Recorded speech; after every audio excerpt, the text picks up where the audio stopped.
자, 오늘은 에스겔에 대해서 말씀을 드리려고 합니다. 에스겔. 에레미야 선지자가 비주류 출신의 선지자였다면 에스겔은 주류 출신의, 내가 그냥 말하는 게 아니라 유명한 구약학자인 폴 헨슨의 견해를 따른다는 거, 뭐 전적으로 따르는 게 아니라 그분이 그렇게 이야기를 하고 있습니다. 자, 폴 헨슨에 의하면 그는 사독 후손, 여러분 사독 후손 아시죠? 그리고 누구의 아들? 부시의 아들. 이건 조지 부시가 아니라 주다 부시입니다, 여러분요. 부시 아들. 자, 에스겔 자신이 누구냐? 바로 제사장의 아들이고 제사장 자신이었다는 것입니다. 에스겔서 1장 3절입니다. 시작. 갈대아 땅 그발 강가에서 여호와의 말씀이 부시의 아들 제사장 나 에스겔에게 특별히 임하고 여호와의 권능이 내 위에 있으니라. 자, 여러분 주류 출신의 제사장이었기 때문에 그는 여호와긴 왕이 사로잡혀 갈 때 귀족들과 주류계통의 제사장들과 함께 바빌론으로 끌려갑니다. 바빌론으로 끌려갔을 때 여러분 그냥 마이너면 모르겠어요. 메이저의 분명히 사독계통의 후손이었기 때문에 얼마나 공허하고 허탈했을까. 제사장으로서의 정체성, 존재감, 에스겔 뿐이겠습니까? 여호야긴 왕과 거기에 모든 대신들, 그런 상황에서 여러분 에스겔이 뭘 했을까요? 당연히 하나님 앞에 기도를 하였겠죠. 당연히. 자, 에스겔서 1장 1절로 2절입니다. 시작. 30째 해 넷째 달 초닷새에 내가 그발 강가 사로잡힌 자 중에 있을 때에 하늘이 열리며 하나님의 모습이 내게 보이니 여호야긴 왕이 사로잡힌 지 5년 그 달 초닷새라.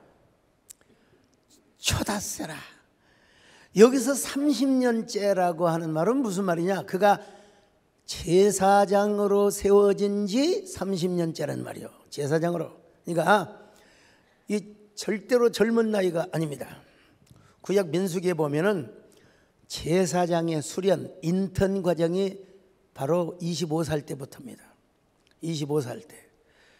자, 민수기 8장 24절 같이 봅니다. 시작. 레위인은 이같이 할지니 곧 25세 이상으로는 회막에 들어가서 복무하고 봉사할 것이요. 자, 여기는 인턴십 과정이요, 사실은. 그런데 4장 3절에 보니까 같이 보세요. 시작. 곧 30세 이상으로 50세까지 회막의 일을 하기 위하여 그 역사에 참가할 만한 모든 자를 계수하라. 자, 여러분, 그러니까 인턴 과정까지 합친다 하더라도 지금 에스겔이 하나님 앞에 부름받은 나이가 몇 살이냐? 적어도 55살. 그리고 끌려온 지가 5년이 되어서 참, 그러니까 진짜로 하나님 앞에 부름받은 나이는 이스라엘에서부터 그발 한 5년이 안 되겠나, 이런 그 계산이 나와요. 근데 오늘 성경에 보니까 언제 어디서 하나님 앞에 부르심을 받았느냐? 그발 강가에서. 여러분, 전통적으로 이스라엘에서 강이라고 하는 것은 생명이 흐른다, 은혜가 흐른다, 이런 그 개념이 있어요. 그래서 바울도 강가에서 기도하고, 이 강이라고 하는 것은 생명이 흐르는 것이라 이 말이죠. 우리 저 세된 회가 있잖아요. 만세반석 말씀 위에 만세반석 말씀이 도전을, 이거 올라보는 거예요. 보혈샘물 흐르는 곳에 그리스도 중심하여 서로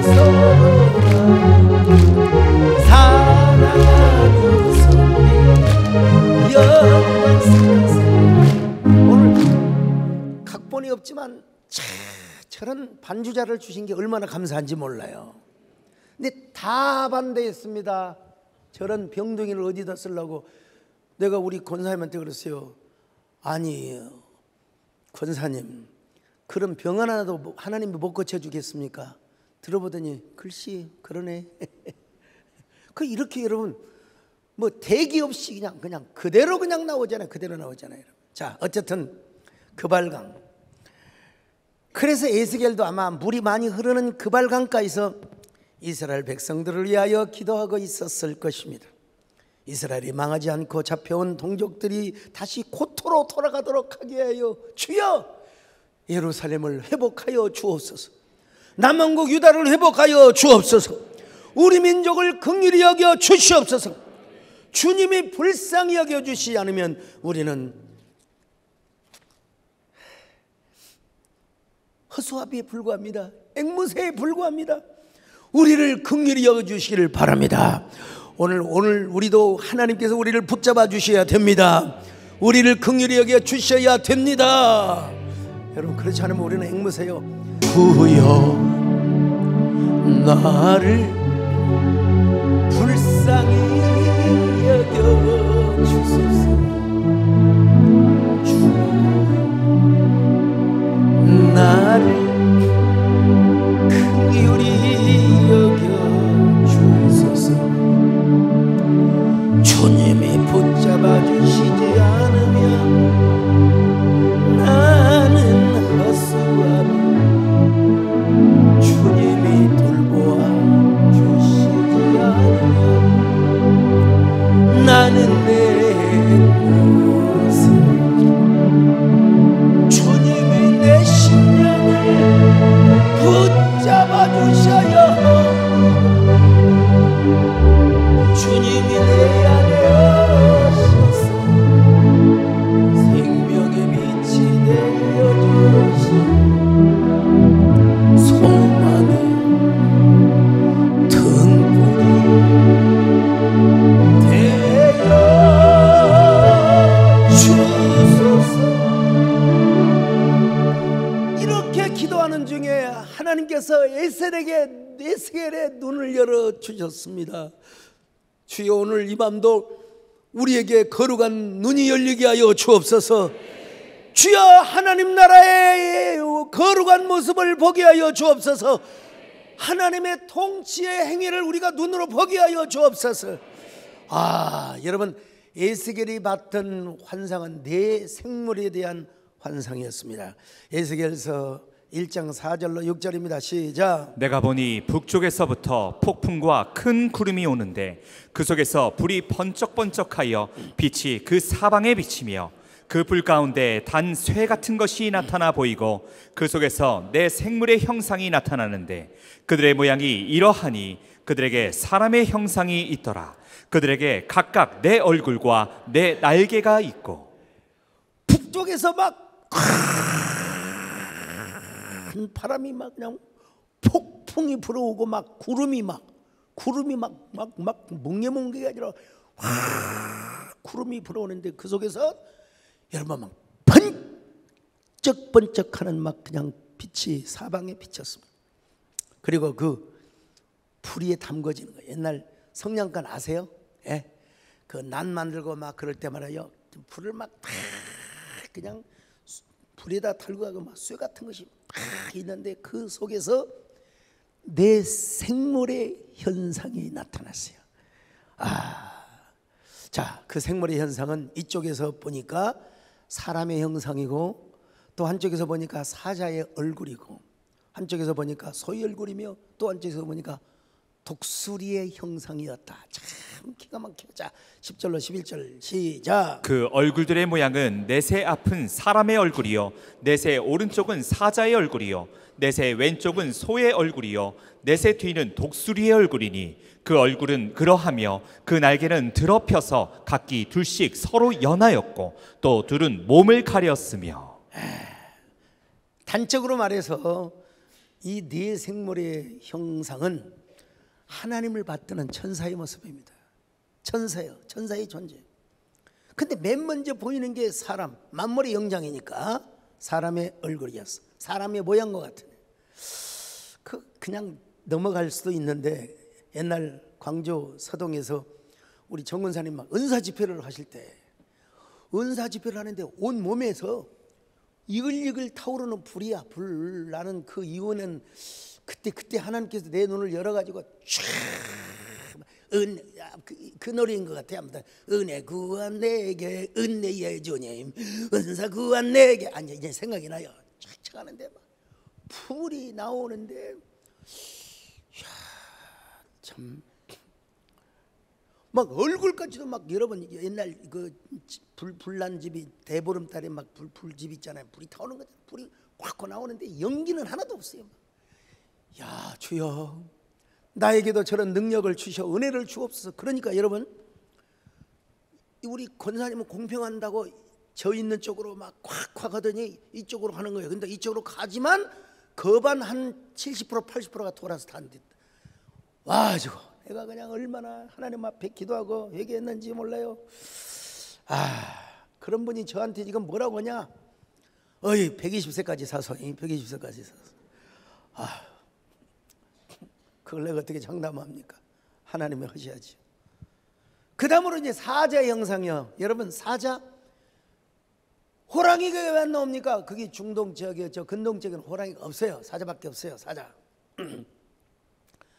자 그런가 하면은 야생식물로서는 최고의 야생짐승이죠. 그런가 하면은 또 그 뭐죠? 소 있잖아.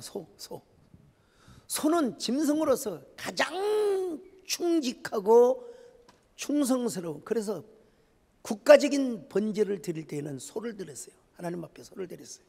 예. 변함없이 충성해요. 소는요. 뭐 고기를 먹는 것도 아니고 옛날 우리 소 키울 때 보면 풀 뜯어다 먹이고 그리고 옛날에 그 저 집 있잖아요.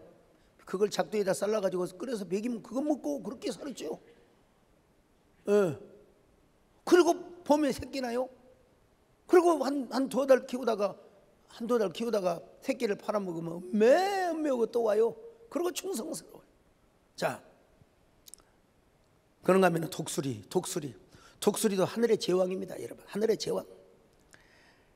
하나님의 탁월한 성품, 하나님의 신실하신 이러한 것들을 보여주기 위하여 이런 생물의 모습을 보인 거예요. 여러분 천사가 사자고 그런 게 아니라 그런 위험의 모습을 보이기 위하여 시적 형상화시킨 거예요. 자, 그런데 여러분 이 네 생명들 곁에 뭐가 있느냐? 바퀴통이 있어요. 바퀴통이 있어요. 자, 1장 15절 시작. 내가 그 생물들을 보니 그 생물들 곁에 있는 땅 위에는 바퀴가 있는데 그 내 얼굴을 따라 하나씩 있고. 그러니까 여러분 얼굴 따라 하나씩 있으니까 바퀴통이 4개가 있어. 4개가 있어요. 이 바퀴가 얼마나 빨리 가는지 비행기의 내 표현입니다. 여러분 만약 슉 지나가 버리는 거예요. 비행기 이보다 더 빨라 가요. 예? 자 한번 보세요. 슉. 자 보세요. 20절로 21절 시작. 영이 어떤 쪽으로 가면 생물들도 영이 가려 하는 곳으로 가고 바퀴들도 그 곁에서 들리니 이는 생물의 영이 그 바퀴들 가운데에 있음이니라. 그들이 가면 이들도 가고 그들이 서면 이들도 서고 그들이 땅에서 들릴 때에는 이들도 그 곁에서 들리니 이는 생물의 영이 그 바퀴들 가운데에 있음이더라. 요즘이야 우리가 자동차를 타고 다니고 그게 그냥 평범하게 들을지 모르지만 이게 적어도 580, 90년대 일이란 말이에요. 580 몇 년. 이때 바퀴통에 4개가 있어가지고 그냥 이거는 최고의 병거예요. 병거 중에 병거예요. 뭐 옛날 전쟁 영화 다 보면은요, 막 무림의 고수가 말을 타고, 우리는 말 타는 게 조금 좀 익숙하지 못하지만 몽고 사람들은 어릴 때부터 말 위에서 살았대요. 말 위에서 밥을 먹고 잠을 자도 말 위에서. 그러니까 말을 타는 게 우리가 운전하는 것과 똑같은 거예요. 그냥 익숙해요. 말을 타면서 양쪽에다 쌍검을 들고 그냥, 여기는 지금 바퀴통이 4개란 말이에요. 예. 여러분, 그 바퀴통이 지나가면 거기 있는 군사들이 다 밟혀 죽어요. 예. 하물며 여러분, 지금 이거는 땅의 병거가 아니라 이 말이요, 하늘의 병거예요. 하늘의 병거예요. 예. 무슨 말을 하고 싶었느냐? 야, 내가 능력이 없어서 이스라엘 백성들을 그냥 둔 것이 아니다. 내가 능력이 없어서 아니다. 나는 적어도 이런 군대를 가지고 있다. 나는 적어도 이런 군대를 가지고 있다. 예. 내가 이 능력으로 얼마든지 바벨론 군사들을 초토화시킬 수 있었는데, 참, 너희들의 죄 때문에 이렇게 망한 거야. 근데 그 생물들이 지나갈 때 여러분, 하나님께서 어떻게 자신의 모습을 보여줄 수가 없어. 광채로밖에 보여줄 수가 없어. 근데 그 생물이 지나가는데 물소리 같은 전능하신 분의 소리, 이건 기온호 장로님도 묘사할 수가 없어요. 자, 한번 읽어봅시다. 1장 24절 시작. 생물들이 갈 때에 내가 그 날개 소리를 들으니 많은 물소리와도 같으며 전능자의 음성과도 같으며 떠드는 소리 곧 군대의 소리와도 같더니 그 생물이 설 때에 그 날개를 내렸더라. 여러분, 에스겔아, 내가 이 정도의 권위와 위엄을 가지고 있단 말이야. 이런 병거를 내가 가지고 있단 말이야. 너희들이 왜 망한 줄 아느냐? 바로 죄 때문에 망한 것이다. 그들의 지은 죄 까닭에 너희도 이곳에 잡혀왔단다. 이제라도 회개하도록 하거라. 그러면 내가 너희들을 반드시 회복시켜 줄 것이다. 이런 의미로 이 네 생물의 환상을 다 보여주셨던 것입니다. 여러분, 에스겔서는 묵시문학의 형태로 기록이 되었습니다. 아마 에스겔은 오늘 본문을 기록하기 이전, 바벨론에 끌려가기 전에도 귀족들에게 분명히 하나님의 말씀을 전했을 것입니다. 하나님께서 뭐라고 말씀하셨습니까? 너는 말씀을 전할 때 사람 얼굴을 보지 마라. 듣든지 안 듣든지 고지식하게 내 말씀을 전해라.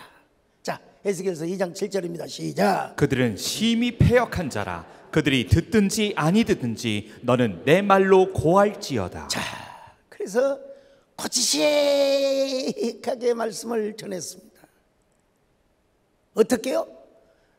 하나님이 들려주실 뿐만 아니라 하나님이 두루마리에다가 말씀을 다 써놨어요. 그것이 그림으로 뇌에 각인화되었어요. 그걸 그대로 전했던 것입니다. 근데 에스겔이요, 그 두루마리를 그냥 외우는 것이 아니라 그것을 아예 씹어서 먹었어요. 먹으니까 얼마나 꿀송이처럼 단지 몰라요. 그 단말씀을 여러분 어떻게 안전할 수가 있겠습니까? 자, 2장 8절로 9절입니다. 시작. 너 인자야, 내가 내게 이르는 말을 듣고 그 패역한 족속같이 패역하지 말고 내 입을 벌리고 내가 내게 주는 것을 먹으라 하시기로. 내가 보니 보라, 한 손이 나를 향하여 펴지고 보라, 그 안에 두루마기 책이 있더라. 그 두루마기 책이 있는데 그 책이 얼마나 달았는지 구절을 뺐네요. 어쨌든 그런 후에 에스겔은 이제 예루살렘의 멸망을 예언했습니다.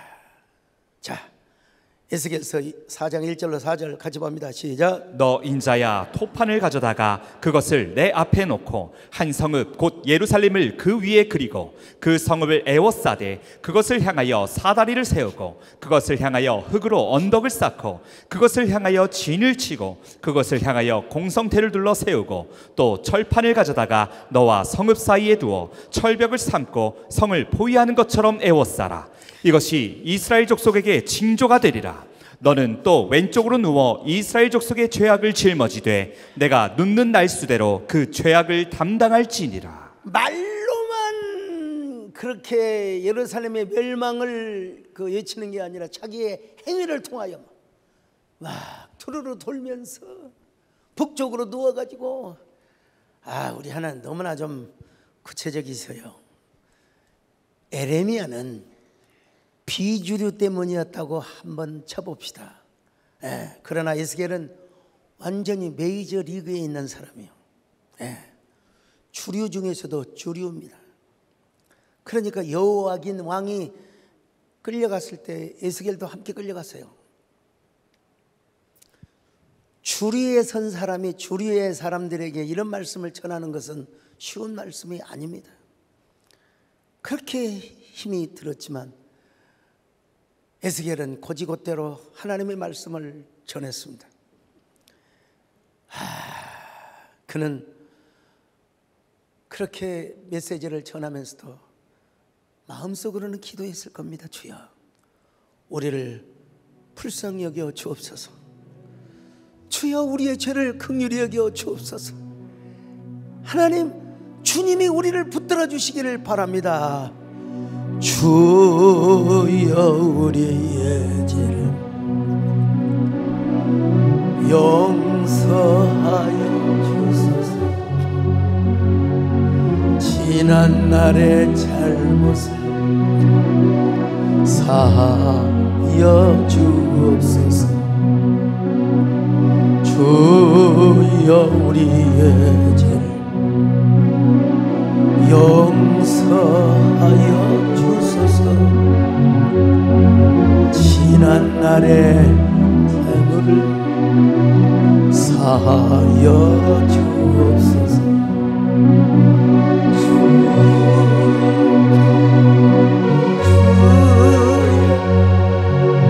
나의 죄를 위하여 주여,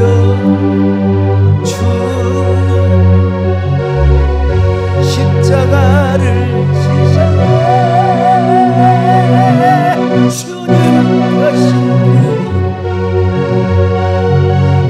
나도 걸어야 해. 주님 것이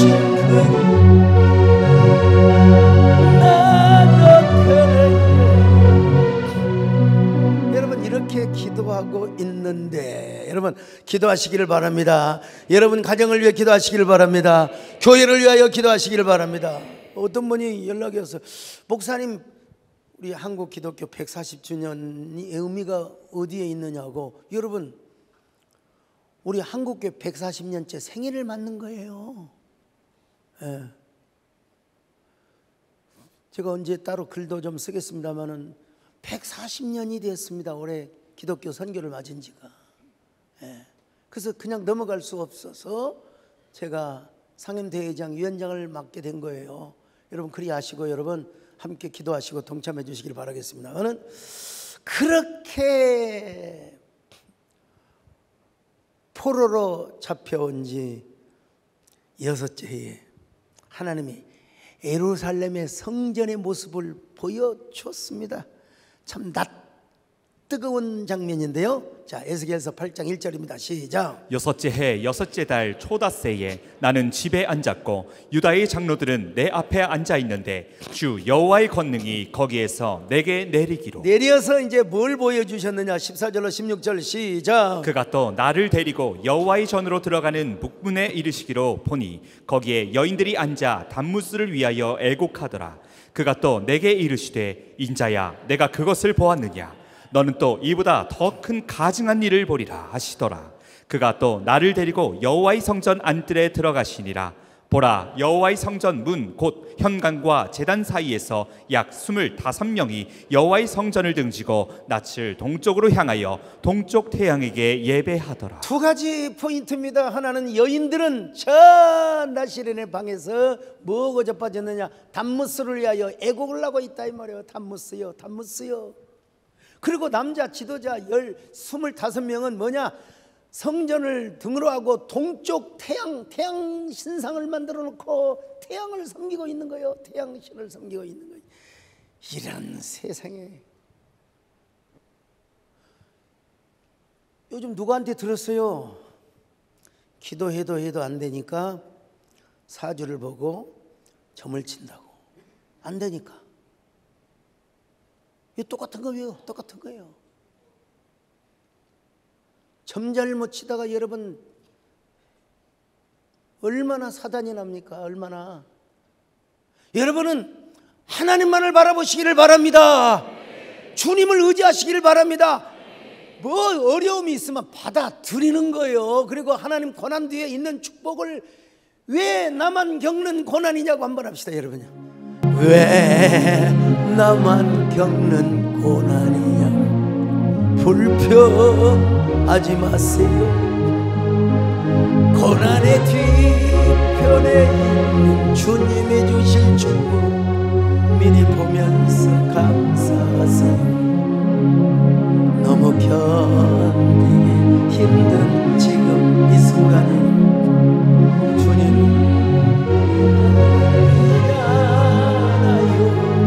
남들은 앉아있을지라도 남들은 지쳐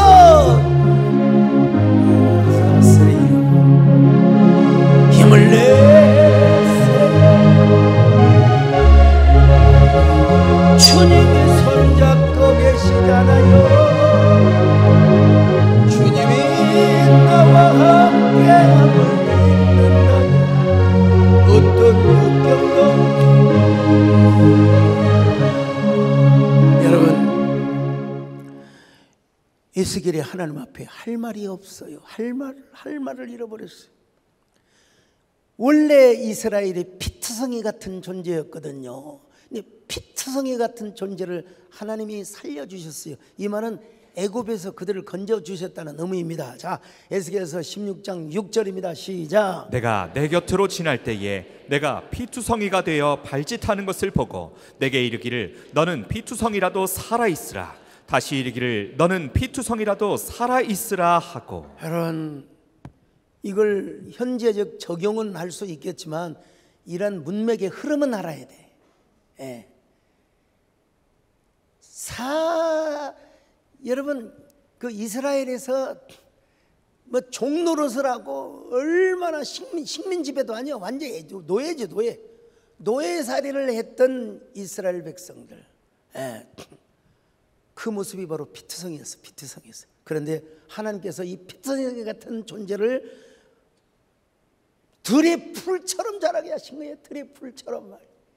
장정만 해도 60만이 넘는 엄청난 숫자로. 자, 7절로 13절 봅니다. 시작. 내가 너를 들의 풀같이 많게 하였더니 내가 크게 자라고 심히 아름다우며 유방이 뚜렷하고 내 머리털이 자랐으나 내가 여전히 벌거벗은 알몸이더라. 내가 내 곁으로 지나며 보니 내 때가 사랑을 할 만한 때라. 내 옷으로 너를 덮어 벌거벗은 것을 가리고 내게 맹세하고 연약하여 너를 내게 속이게 하였느니라. 연약이 아니라 언약입니다. 언약. 자, 시작. 나 주 여호와의 말이니라. 내가 물로 내 피를 씻어 없애고 내게 기름을 바르고 수놓은 옷을 입히고 물돼지 가죽신을 신기고 가는 배로 두르고 보시로 더딥히고 폐물을 채우고 팔고리를 손목에 끼우고. 보세요. 뭐라고 하느냐.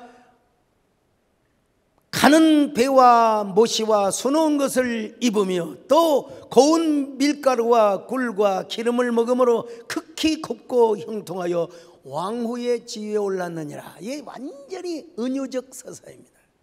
예. 핏덩어리를 자라게 하셔서 나중에는 들꽃처럼 들불처럼 다수로 자라게 하셔가지고 이제 여인으로 말하면은 자 가슴이 볼록하게 나오고 아름다운 몸매와 유선이 짜르르 흘러요. 이거 지금 뭐냐? 한 여인을 말하는 게 아니에요. 지금 이스라엘은 나의 신부였다는 거예요. 그래서 내가 왕후로 해서 왕후의 왕관까지 여러 번 씌워놨다 이 말입니다. 이스라엘 여러분 통일, 이스라엘 남한국과 유다가 다 하나 되고. 여러분 신정주의 공부를 좀 하게 될 텐데요. 왜 다윗이 그렇게 중요하냐? 신정주의 국가의 롤모델이에요. 롤모델. 하나님 그렇게 축복을 하셔요. 솔로몬도 그 축복을 누렸다 이 말이에요, 여러분. 그런데 후대에 와서 이 인간들이 뭘 했느냐? 방자한 음녀짓을 했어요. 음녀.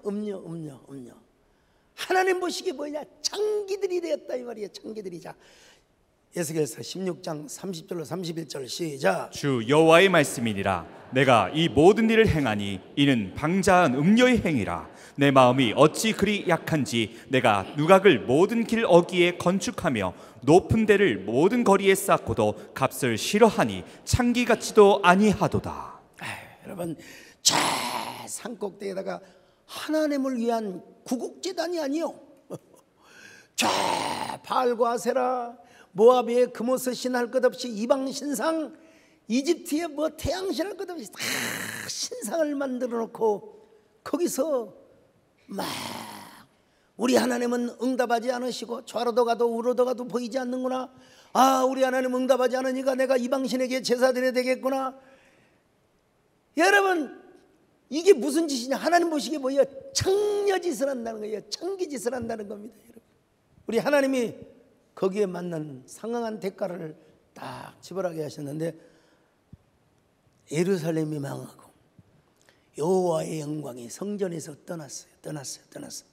자, 안타깝지만 에스겔서 11장 22절로 25절 시작. 그때에 그룹들이 날개를 드는데 바퀴도 그 곁에 있고 이스라엘 하나님의 영광도 그 위에 덮였더니 여호와의 영광이 성읍 가운데서부터 올라가 성읍 동쪽 산에 머무르고 주의 영이 나를 들어 하나님의 영의 환상 중에 데리고 갈대아에 있는 사로잡힌 자 중에 이르시더니 내가 본 환상이 나를 떠나 올라간지라. 내가 사로잡힌 자에게 여호와께서 내게 보이신 모든 일을 말하니라. 여러분, 하나님의 영광이 그냥 올라가는 게 아니요, 바벨론에 왔다가 선지자에게, 바벨론 에스겔 선지자에게 보여줬다가 잘 있거라 나는 간다, 잘 있거라 나는 간다, 하나님이 그러고 떠나신 거예요.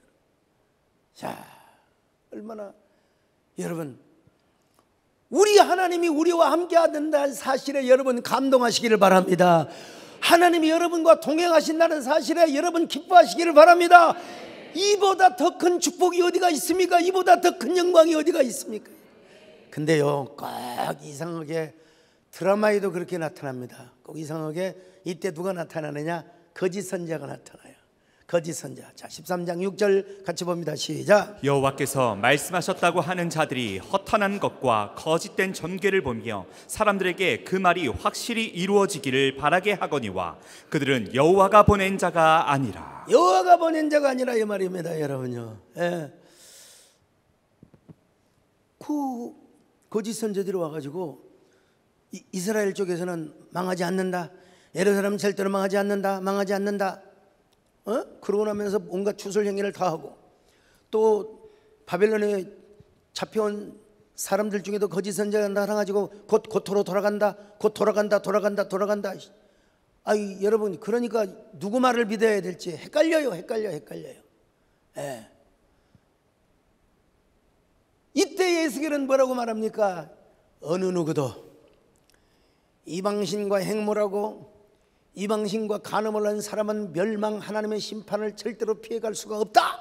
자, 15절로 17절 같이 봅니다. 시작. 그러나 내가 내 화려함을 믿고 내 명성을 가지고 행음하되 지나가는 모든 자와 더불어 음란을 많이 행함으로 내 몸이 그들의 것이 되도다. 내가 내 의복을 가지고 너를 위하여 각색으로 산당을 꾸미고 거기에서 행음하였나니 이런 일은 전무후무하니라. 내가 준 금, 은, 장식품으로 너를 위하여 남자 우상을 만들어 계속 이어서 행음하라. 다 읽을 수는 없지만은 중요한 구절 35절로 37절 시작. 그러므로 너 음녀야 여호와의 말씀을 들을지어다. 주 여호와께서 이같이 말씀하셨느니라. 내가 내 누추한 것을 쏟으며 내 정든 자와 행음함으로 벗은 몸을 드러내며 또 가증한 우상을 위하며 내 자녀의 피를 그 우상에게 드렸은즉 내가 너의 즐거워하는 정든 자와 사랑하던 모든 자와 미워하던 모든 자를 모으되 사방에서 모아 너를 대적하게 할 것이요 또 내 벗은 몸을 그 앞에 드러내 그들이 그것을 다 보게 할 것이며.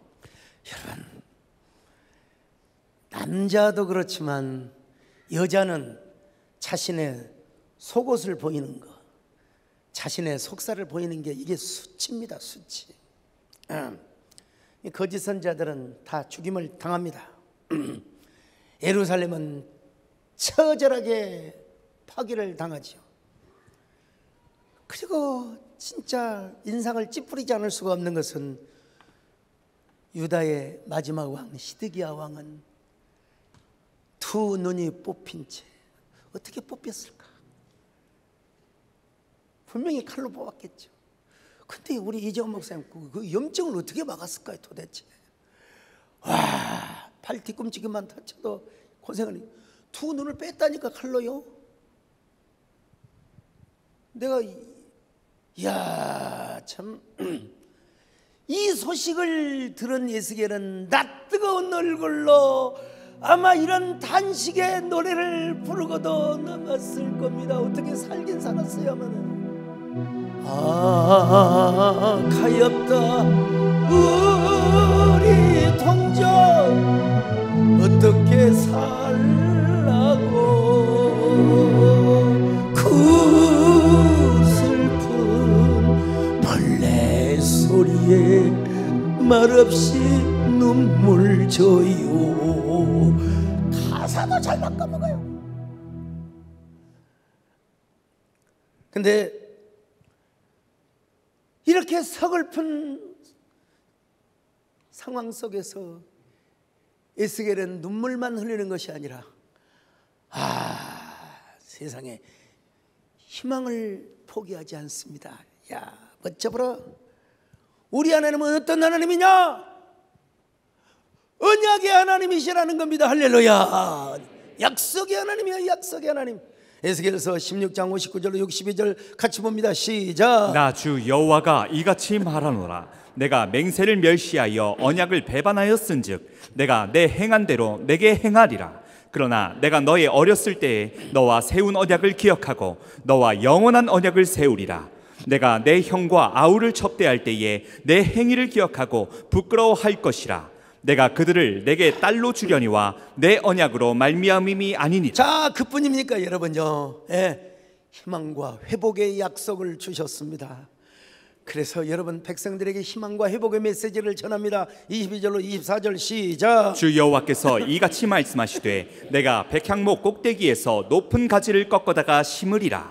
내가 그 높은 새 가지 끝에서 연한 가지를 꺾어 높고 우뚝 솟은 산에 심되 이스라엘 높은 산에 심으리니 그 가지가 무성하고 열매를 맺어서 아름다운 백향목이 될 것이요 각종 새가 그 아래에 깃들이며 그 가지 그늘에 살리라. 들의 모든 나무가 나 여호와는 높은 나무를 낮추고 낮은 나무를 높이며 푸른 나무를 말리고 마른 나무를 무성하게 하는 줄 알리라. 나 여호와는 말하고 이루느니라 하라. 얼마나 위대한 교차 대조법으로 여러분 문장을 구성하고 있습니까? 푸른 나무를 마르게 만들고 마른 나무를 푸르게 만드시는 우리 하나님.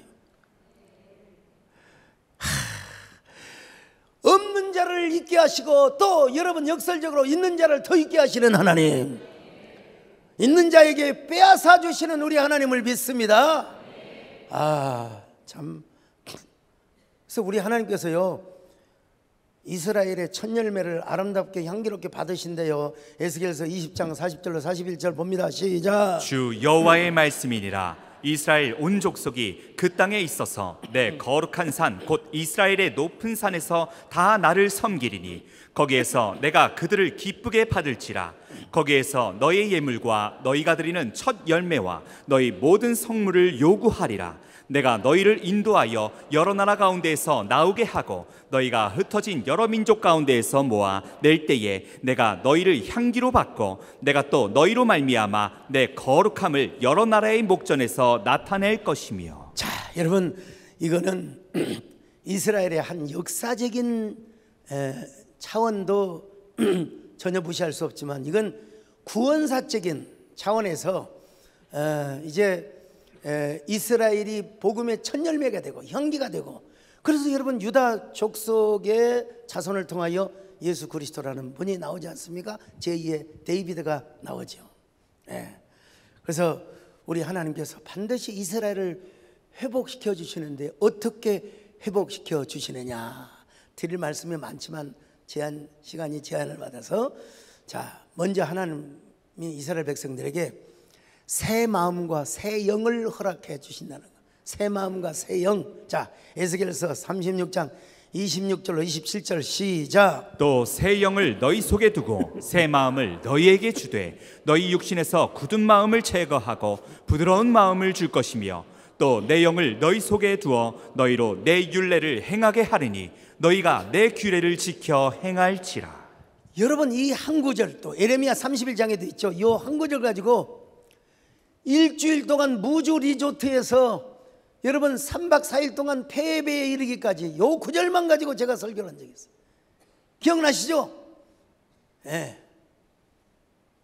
그때 우리 정병섭 장로님 살아계실 텐데, 이야, 목사님 어쩌면 그렇게, 그것도 옛날입니다 여러분. 다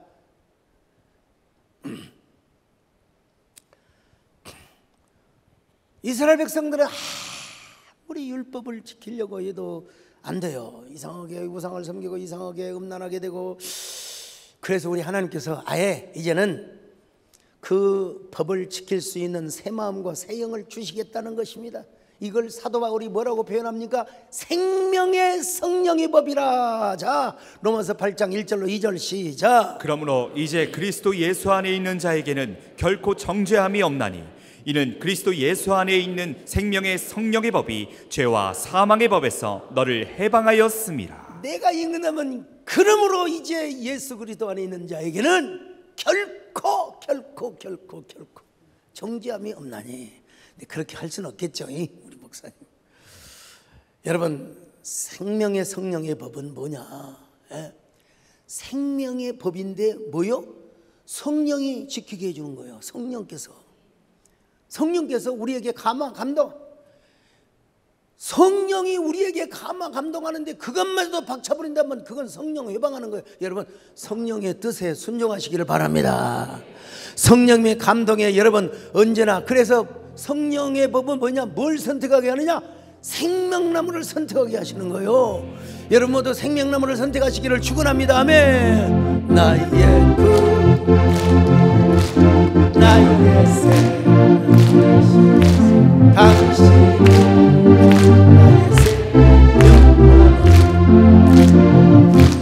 나의 삶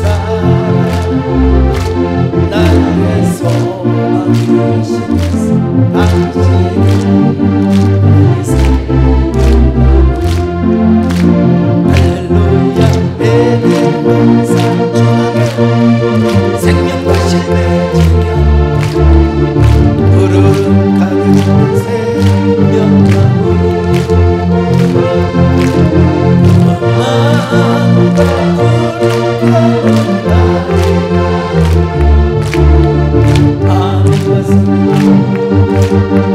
생명나무 붙잡고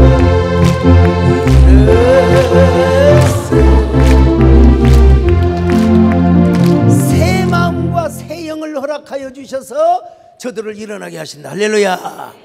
그런가 하면은 마른 뼈를 회복하게 하신다는 거예요. 마른 뼈 다 읽을 수는 없으니까 에스겔서 37장 10절.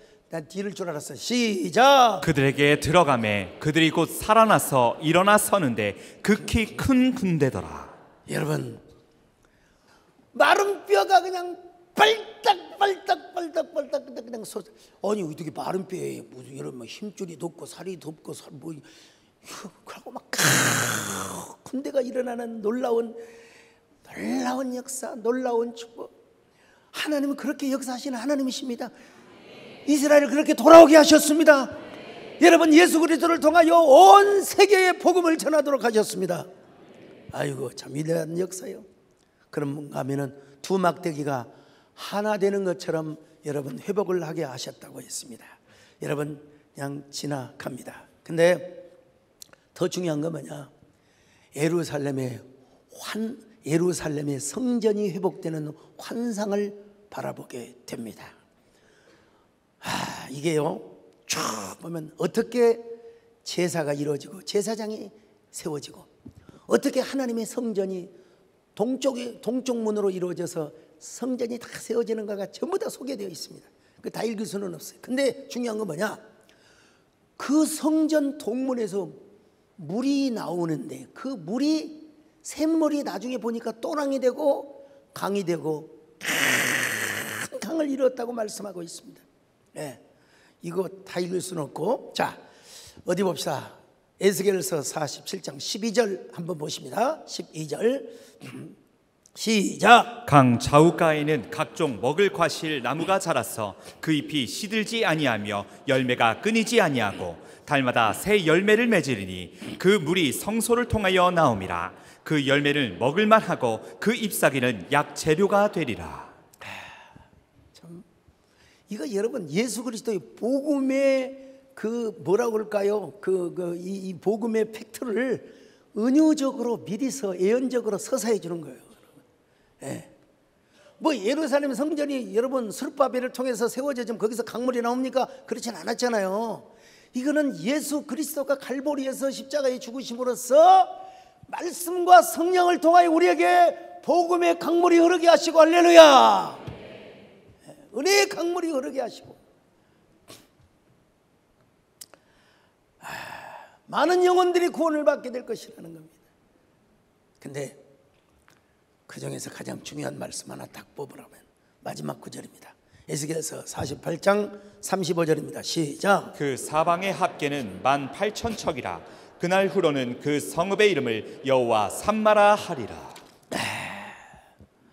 여호와 삼마. 지난주가 했죠. 여호와 삼마. 여호와께서 거기 계시더라.